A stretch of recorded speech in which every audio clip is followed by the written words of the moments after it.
नमस्कार, आप देख रहे हैं द न्यूज और मैं रानी गुप्ता आपके साथ। इस वक्त की बड़ी खबर सामने आ रही है। बता दें कि प्रधानमंत्री मोदी ने जब से विपक्षी एकता की गठबंधन पर निशाना साधा है और इसकी तुलना ईस्ट इंडिया कंपनी के साथ ही साथ इंडियन मुजाहिदीन से भी कर दी है, जिसके बाद से विपक्ष के तमाम नेता बौखलाए हुए नजर आ रहे हैं। फिर चाहे वो जया बच्चन हो, अरविंद केजरीवाल, संजय सिंह या फिर प्रियंका गांधी वाड्रा हो, तमाम नेताओं ने अपनी प्रतिक्रिया जाहिर की है और उनका कहना है कि प्रधानमंत्री मोदी जो हैं वो इंडिया से नफरत करते हैं। इस वजह से उन्होंने हमारी विपक्षी गठबंधन की तुलना मुजाहिदीन से कर दी है, पीएफआई से कर दी है। बता दें, इस बीच समाजवादी पार्टी की सांसद जया बच्चन ने प्रधानमंत्री नरेंद्र मोदी के बयान पर टिप्पणी करने से इनकार कर दिया। उन्होंने कहा कि मैं प्रधानमंत्री पर कोई टिप्पणी नहीं करना चाहती, मैं उनकी कुर्सी का सम्मान करती हूं। मैं बस इतना कहना चाहती हूं कि अगर हम 2014 से लेकर आज तक के प्रधानमंत्री मोदी द्वारा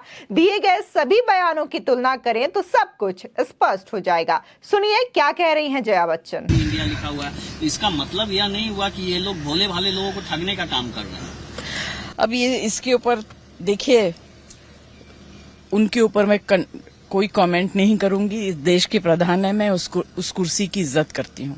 मैं ये कहना चाहती हूं कि उस पार्टी द्वारा, उनके द्वारा जितने भी स्पीचेस दिए गए हैं 2014 से लेकर आज तक, उन सबको कंपेयर कर लीजिए, आपको जवाब मिल जाएगा। हर सवाल आप लोगों का जो है उस सब का जवाब उसमें मिल जाएगा। देख लीजिए, मणिपुर के ऊपर भी देख लीजिए, पहले जो कहा हुआ था और जो आज कह रहे हैं, देख लीजिए। मैं कुर्सी की इज्जत करती हूँ, मैं उनके अगेंस्ट में कुछ नहीं बोलूंगी। इसी के साथ ही दिल्ली के सीएम अरविंद केजरीवाल ने भी प्रधानमंत्री मोदी के द्वारा दिए गए बयानों पर अपनी प्रतिक्रिया जाहिर की है। सीएम केजरीवाल ट्वीट कर लिखते हैं, प्रधानमंत्री को इंडिया से इतनी नफरत क्यों है। आपको बता दें, दरअसल ये जो विपक्षी दलों के द्वारा बार बार इंडिया शब्द का इस्तेमाल किया जा रहा है, ये देश या भारत इंडिया को लेकर के नहीं, बल्कि उनके अलायंस विपक्षी गठबंधन को जो नाम दिया गया है उसके लिए ये बातें कही जा रही है। इस बीच कांग्रेस नेता उदित राज का भी बयान सामने आया है। वो कहते हैं कि प्रधानमंत्री मोदी मणिपुर मामले पर संसद में बोल नहीं रहे। वो किसके प्रधानमंत्री हैं? क्या मणिपुर के प्रधानमंत्री हैं? एक तरीके से संसद का अपमान कर रहे हैं प्रधानमंत्री। वो अपने आप को सुपर ह्यूमन समझते हैं क्या? इन सब चीजों पर बोलने पर उनका अपमान हो जाएगा क्या, जिसकी वजह से वो संसद में आना नहीं चाहते और इस मुद्दे पर बोलना नहीं चाहते हैं। सुनिए क्या कह रहे हैं कांग्रेस नेता उदित राज। प्रधानमंत्री क्या एम्परर हो गए हैं? क्या प्रधानमंत्री मणिपुर के प्रधानमंत्री नहीं हैं? क्या प्रधानमंत्री ने कभी संसद में बोला नहीं है? क्या प्रधानमंत्री को इतनी बड़ी हिंसा, अपराध, अन्याय के ऊपर संसद के अंदर बोल नहीं रहे? उल्टा विपक्ष को बदनाम करने की कोशिश करना कि हम तो चर्चा के लिए तैयार हैं। तो जिस तरह से प्रधानमंत्री जी पत्रकारों की पांव की जूती के बराबर भी नहीं समझते, कभी इंटरव्यू नहीं दिया, कभी प्रेस कॉन्फ्रेंस नहीं करते हैं, तो उसी तरीके से संसद का अपमान कर रहे हैं प्रधानमंत्री जी। वो अपने आप को इतना बड़ा समझते हैं, सुपर ह्यूमन समझते हैं कि वो सब चीजों वो उनका अपमान हो जाएगा संसद में आके बोलने पर। प्रधानमंत्री जी का एजेंडा है। जब वे गुजरात में थे तो ऐसा हुआ है, अब प्रधानमंत्री बने हैं तो दूसरा प्रयोग हुआ। पहला प्रयोग उन्होंने गुजरात में कर दिया था, अब दूसरा बड़ा प्रयोग उन्होंने मणिपुर में किया है। तो मुझे तो आश्चर्य हो रहा है कि प्रधानमंत्री हैं किसके वो, अगर संसद में आकर के भारत की समस्या के ऊपर नहीं बोल सकते। मर्यादा तो भंग कर रहे हैं प्रधानमंत्री और सत्ता पक्ष के लोग कि अडानी के मुद्दे पर बोलने नहीं दिया राहुल जी को। राहुल जी को संसद से बर्खास्त करवा दिया, सजा करा दिया। ये तो मजबूर कर रहे हैं कि विपक्ष के लोग फ्रस्ट्रेट होकर के अपनी आवाज बुलंद करें। जब ये चर्चा नहीं होने देते, पहले बार ऐसा हुआ कि विपक्ष की हूटिंग जो है सत्ता पक्ष कर रहा है, जो कि कभी नहीं हुआ, और विपक्ष को बोलने नहीं देते। और प्रधानमंत्री तो अपने आप को सुपर ह्यूमन समझते हैं, वो तो संसद में आके बोल देंगे तो उतना अपमान हो जाएगा, तो संसद में क्यों नहीं आकर के बोलते। तो डिसिप्लिन तो तभी होगा जब सत्ता पक्ष के तरफ से कोई अच्छा आचरण हो, अनुशासन हो। अनुशासन यहीं से टूटता है, आचरण इन्हीं का खराब है, उसका रिएक्शन हो जाता है। जिसके बाद विपक्षी गठबंधन को लेकर के बीजेपी के नेताओं ने बड़ा पलटवार किया है। इस बीच भारतीय जनता पार्टी के प्रवक्ता शहजाद पूनावाला ने प्रधानमंत्री नरेंद्र मोदी के बयान का समर्थन करते हुए कहा कि नाम में केवल एक्रोनिम्स होने से नियत इंडिया वाली हो जाए, ये जरूरी नहीं। उन्होंने कहा कि नाम में तो जैसे ईस्ट इंडिया कंपनी में भी इंडिया था, नाम में तो ऐसे इंडियन मुजाहिदीन में भी इंडिया है। शहजाद पूनावाला आगे ये भी कहते हैं कि नाम के बावजूद उनके कृत्य और क्या है, एक भारत को लूटना चाहते हैं और एक भारत में कट्टरवाद और आतंकवाद फैलाना चाहते थे।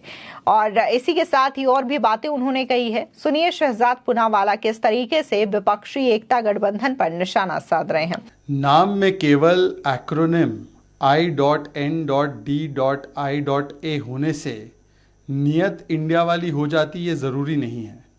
नाम में तो वैसे ईस्ट इंडिया कंपनी के भी इंडिया था, नाम में तो वैसे इंडियन मुजाहिदीन में भी इंडिया है, नाम में तो PFI के भी पॉपुलर फ्रंट ऑफ इंडिया है, परंतु इनके कृत्य और इनकी नीयत क्या थी?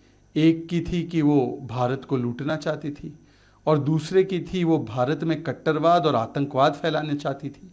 और इसीलिए जिनका एजेंडा एंटी इंडिया है वो केवल I.N.D.I.A का लेबल लगाकर उनकी प्रवृत्ति इंडिया वाली हो जाती है, ज़रूरी नहीं है। और देखिए ना, 26/11 पाकिस्तान की नहीं भारत की साजिश है, ये किसने कहा? अभी हाल ही में पुलवामा पर भी सवाल उठाने का काम ममता बनर्जी जी ने किया। अबू आज़मी महाराष्ट्र की विधानसभा में खड़े होकर कहते हैं मैं वंदे मातरम का विरोध करता हूँ। ये वही लोग हैं जिन्होंने सर्जिकल स्ट्राइक को फर्जिकल और खून की दलाली कहा। ये वही लोग हैं जो बालाकोट एयर स्ट्राइक पर सबूत मांगते फिरते हैं।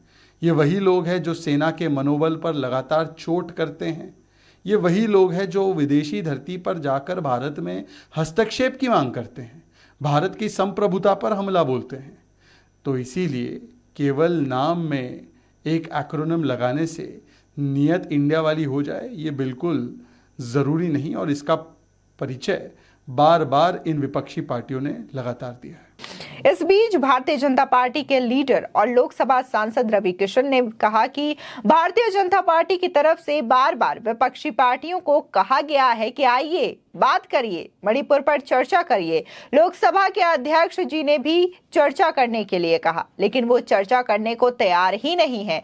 रवि किशन ने कहा कि उन्हें मालूम है कि उनके पास कोई मुद्दा ही नहीं है, क्योंकि वो चर्चा में आएंगे तो बहुत सारी बातें निकलेंगी। बता दें, इस बीच उन्होंने ये भी कहा कि जनता से करोड़ों रुपए खर्च करके संसद चलता है, लेकिन ये लोग हंगामा करके बार बार इसे बाधित करते हैं, जनता का पैसा बर्बाद करते हैं और सदन की कार्यवाही नहीं चल पाती है। सुनिए किस तरीके से रवि किशन विपक्ष पर निशाना साध रहे हैं। गृह मंत्री अमित शाह जी ने, हमारे रक्षा मंत्री राजनाथ सिंह जी ने, स्वयं हमारे पूरे जितने भी लोकसभा हमारे जो हेड्स हैं वो लोगों ने कहा कि आइए बात करते हैं, आइए बात करते हैं, चर्चा करते हैं। लोकसभा अध्यक्ष जी ने कहा चर्चा करते हैं, चर्चा करने को तैयार ही नहीं। देखिए, उनको पता है कि उनके पास कोई मुद्दा नहीं, क्योंकि जब वो चर्चा में आएंगे तो फिर वहाँ पर निकलेगा राजस्थान के समय, फिर वहाँ पर कांग्रेस की जहाँ जहाँ सत्ता है वहाँ की भी बहुत सारी, हम लोगों के पास भी तो पूरी डिटेलिंग है ना। तो आए, मणिपुर पर जनता, एक सबसे चिंताजनक विषय है मणिपुर और वो झंझोड़ने वाला है, लेकिन चर्चा करने आए खाली जनता की पैसा, जनता की टैक्स के पैसे के पार्लियामेंट चल रहा है, हज़ारों करोड़ रुपया खर्च होता है, उसको एडजस्ट करवाना, उसको हंगामा करके रुकवाना, ये बड़ा दुखद है। नहीं, उन्होंने इतिहास पढ़ा है। देखिए, उन्होंने पिन पॉइंट नहीं किया, उन्होंने कहा कि ये नाम के साथ कैसे ईस्ट इंडिया कंपनी का एक एंट्री हुई थी, कैसे इस नाम के साथ, क्योंकि भोले और भले लोग हैं भारत में, उनको कैसे छल करना है, कैसे उनको अपने मायाजाल में फंसाना है, ये नाम लेके इंडिया जो आए हैं। तो इस तरह से हम लोगों पर आक्रामक जो भी हम घुसे हैं, आक्रांती लोग या आतंकवादी के रूप में, सबने इंडियन मुजाहिदीन से, ऐसे बहुत सारे नाम हैं। आप देखिए जहाँ भी इंडिया जुड़ा हुआ, इससे पता चलता है भोले और भले लोगों को बेवकूफ़ बनाना। प्रधानमंत्री जी की ने हम लोगों को सिर्फ याद दिलाया कि इतिहास फिर दोहरा रहा है। इस बीच कांग्रेस सांसद रजित रंजन इस बात पर जोर दिया कि प्रधानमंत्री मोदी को संसद में मणिपुर की स्थिति के बारे में बात करनी चाहिए। उन्होंने कहा कि प्रधानमंत्री पूरे देश के लिए होते हैं, विपक्ष को विश्वास में लेना और पूरे देश को ये विश्वास दिलाना पीएम का काम है कि वो देश के किसी भी हिस्से में महिलाओं के खिलाफ हिंसा और दुर्व्यवहार से उत्पन्न स्थिति का ध्यान रखेंगे। वो संसद में जवाब क्यों नहीं दे सकते? लोगों को पता होना चाहिए कि सांसद क्या सोच रहे हैं। उल्टे तो उन्होंने हमारे सदस्य संजय सिंह को निलंबित कर दिया। हम मणिपुर मुद्दे पर विरोध कर रहे हैं। सुनिए कांग्रेस की सांसद किस तरीके से प्रधानमंत्री मोदी से सवाल कर रही हैं। देखिए, अब याद कीजिए 24 दिसंबर 2012 मनमोहन सिंह जी को जब निर्भया कांड हुआ था, उन्होंने बिल्कुल एक प्रधानमंत्री की जिम्मेदारी को निभाते हुए, प्रधानमंत्री पूरे देश का होता है तो आपको विपक्ष के साथ पूरे देश को विश्वास में लेना होता है कि कहीं पर भी देश के किसी भी कोने पे अगर हिंसा हो रही है, महिलाओं के साथ दुष्कर्म हो रहा है, तो मैं उनके साथ खड़ा हूं और उसको खत्म करने की कोशिश करूंगा। तो क्या प्रधानमंत्री इतना सा जवाब पार्लियामेंट में नहीं दे सकते हैं? क्या 267 का डिस्कशन नहीं होना चाहिए? क्या डिवीजन नहीं होना चाहिए? लोग क्या सोच रहे हैं, पार्लियामेंटेरियन क्या सोच रहा है, क्या ये लोगों को पता नहीं चलना चाहिए? तो उल्टा आपने हमारे एक और मेंबर को, संजय सिंह जी को सस्पेंड कर दिया। तो हम लोग गांधी स्टैचू के पास बैठ के मणिपुर में जो हिंसा हो रही है उसके विरोध में गुहार लगा रहे हैं सरकार से। बता दें, इस बीच कांग्रेस के सांसद कार्ति चिदंबरम ने कहा कि भारत का विचार वही है जिसे हमारा गठबंधन संरक्षित करना चाहता है। As far as mocking and deriding the name of our alliance by saying that certain separatist organizations also carry the name India is actually rather churlish. I mean, India is our country, and the idea of India is what this alliance is wanting to preserve. So, the Prime Minister wants to dismiss us this much. It clearly shows that he's paying notice and paying attention to our formation. Anyway, nomenclatures and anagrams don't matter. It is only ideas which matter. And the people of India will decide whether they want a secular, constitutionally democratic form of government और divisive government which the NDA has been giving so far. वहीं संजय सिंह ने tweet कर कहा कि मोदी जी ने India की तुलना Indian Mujahideen से कर दी है। मोदी जी पूरे देश से माफी मांगो, इंडिया की तुलना आतंकवादी संगठन से क्यों की गई है। इस बीच प्रियंका गांधी वाड्रा ने भी ट्वीट कर प्रधानमंत्री मोदी के इस बयान पर प्रतिक्रिया दी है। उनका कहना है कि प्रधानमंत्री जी इतनी नकारात्मक क्यों है। इंडिया के मूल में संविधान की भावना है, देश के युवाओं को रोजगार, जनता को महंगाई से राहत, हर तबके की खुशहाली, किसानों श्रमिकों की भलाई, महिलाओं को सुरक्षा व सहायता, देश में एकता, प्रेम व शांति का सकारात्मक एजेंडा। राजनीति के चलते इंडिया के लिए आपने नकारात्मक और अपमानजनक रुख अपना रखा है। बार बार इस नाम के साथ नकारात्मक मायने जोड़ना आपके पद की गरिमा के प्रति उचित नहीं है। बता दें, साथ ही उन्होंने कहा कि देश के लोग नकारात्मक नहीं सकारात्मक राजनीति चाहते हैं। संसद में मणिपुर पर देश आपकी बात सुनना चाहता है। देश महंगाई और बेरोजगारी पर भी जवाब चाहता है। बता दें, जिस तरीके से प्रधानमंत्री मोदी ने विपक्षी एकता के द्वारा जिस गठबंधन को नाम इंडिया दिया गया है, दरअसल इंडिया भारत नहीं बल्कि इंडिया विपक्षी दलों का अलायंस बना है, जिसको लेकर के उन्होंने नाम दिया है। पहले इस गठबंधन का नाम यूपीए हुआ करता था, लेकिन फिलहाल के लिए उन्होंने ये नाम चेंज करके इंडिया रख दिया है। और इसी पर प्रधानमंत्री मोदी ने हमला करते हुए ये कहा कि आप अपना नाम भले ही इंडिया रख ले, लेकिन आपके द्वारा जो कार्य किए गए हैं आप उसको नहीं छिपा सकते हैं। लेकिन यहाँ पर विपक्षी पार्टी जो है वो जनता को गुमराह करने का प्रयास कर रही है। बार बार जिस तरीके से वो अपने ट्विटर के माध्यम से, अपने बयानों के माध्यम से प्रधानमंत्री के द्वारा दिए गए बयान को लेकर के चर्चा कर रही है, तो उनके कहने का अर्थार्थ वो ये निकाला जा रहा है, जनता के सामने पेश पेश करने के लिए कि प्रधानमंत्री जो है वो इंडिया शब्द से ही नफरत करते हैं, इंडिया से ही नफरत करते हैं, जिसकी वजह से प्रधानमंत्री इस तरीके के बयान दे रहे हैं। जाहिर तौर पर एक बार फिर से विपक्षी दल देश की जनता को गुमराह करने का प्रयास कर रही है ताकि आने वाले समय में जनता उनको समर्थन कर सके और इंडिया नाम से इमोशन जोड़ सके। फिलहाल इस खबर को लेकर के आपकी क्या राय है हमारे कमेंट सेक्शन में जरूर बताएं। आगे की और भी अपडेट के लिए चैनल को सब्सक्राइब करना ना भूलें।